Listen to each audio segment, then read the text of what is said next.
اما بعد فاعوذ باللہ من الشیطان الرجیم بسم اللہ الرحمن الرحیم۔ حضرات محترم، رب کائنات نے ہمارے نبی کو آخری نبی بنایا۔ ارشاد باری تعالیٰ ہے وَمَا أَرْسَلْنَاكَ إِلَّا رَحْمَةً لِّلْعَالَمِينَ، اور ہم نے آپ کو تمام جہانوں کے لیے رحمت بنا کر بھیجا ہے۔ معلوم ہوا خدا رب العالمین ہے اور اس کا حبیب رحمة للعالمین ہے۔ وہ نبیوں میں رحمت لقب پانے والا، مرادیں غریبوں کی بڑھ لانے والا، مصیبت میں غیروں کے کام آنے والا، وہ اپنے پرائے کا غم کھانے والا۔ حضرات محترم، رحمت عالم کے تشریف آوری سے پہلے اس کائنات کا عجب رنگ تھا، عجب منظر تھا۔ کفر و شرک کی سیاہیاں اور ہر قسم کی برائیاں اپنے عروج پر تھیں۔ انسانیت مراتب، درجات، ذات پات، اونچ نیچ، ادنا اعلیٰ، گھٹیا بڑھیا کے مختلف خانوں میں بٹی ہوئی تھی۔ غریبوں مسکینوں کا کوئی پرسان حال نہ تھا، زر خرید غلاموں کی کوئی عزت نہ تھی، ان کے کوئی حقوق نہ تھے۔ کہیں لوگوں پر اپنے ہی مذہب کی عبادت گاہوں کے دروازے بند تھے، مقدس کتابوں کا پڑھنا سننا ان پر حرام تھا۔ عدم مساوات ایک مدت سے بھٹکتے ہوئے انسانوں کو ایک مرکز پہ بلانے کے لیے آپ آئے۔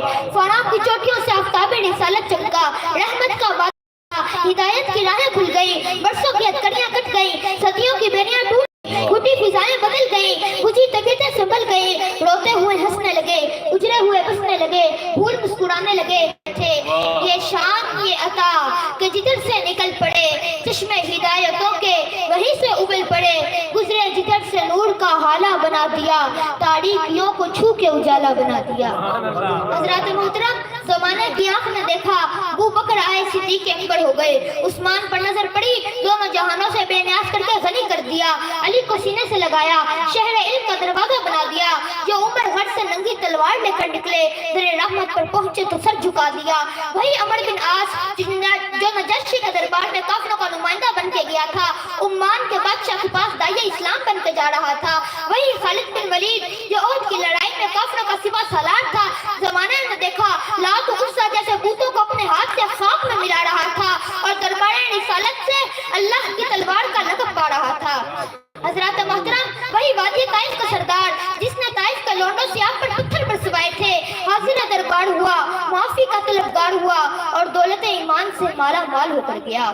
تاریخ بتاتی ہے رحمتوں کے یوں سرکار نے دریا بہائے، دل ان کا بھی چھینا جو سر لینے آئے، یوں بندہ نوازی کے جوہر دکھائے، خود کھائے جو اور جواہر لٹائے، خوشی اپنے غیروں کے غم میں بھلا دی، دیا درد جس نے اسے بھی دعا دی۔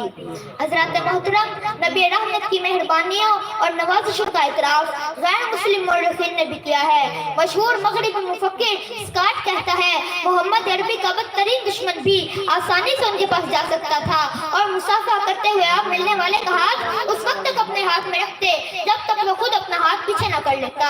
انسائکلوپیڈیا آف بوٹانیکا کا مقالہ نگار آر جے ولیم نوکس کہتا ہے محمد کی سیرت کا سب سے نمایاں پہلو جو بہت حیران کن ہے وہ یہ ہے کہ عظیم فتوحات کے باوجود آپ کی انسانیت نوازی میں کمی نہیں بلکہ اضافہ ہوتا چلا گیا۔ مظفر وارثی نے کیا خوب کہا ہے، میرا پیمبر عظیم تر ہے، میرا پیمبر عظیم تر ہے، کمال خلاق ذات اس کی، جمال ہستی حیات اس کی، بشر نہیں عظمت بشر ہے، میرا پیمبر عظیم تر ہے۔ میں واصف علی واصف کے جملے پر اجازت چاہتا ہوں۔ واصف علی واصف نے کہا تھا تم لوگوں کے لیے رحمت بن جاؤ، تمہیں بھی رحمت للعالمین کی رحمت کا سایہ ملے گا۔ والسلام۔ سبحان اللہ، سبحان اللہ، نعرہ تکبیر، نعرہ رسالت، نعرہ تحقیق، انتنی سوالت، نعرہ حیدری۔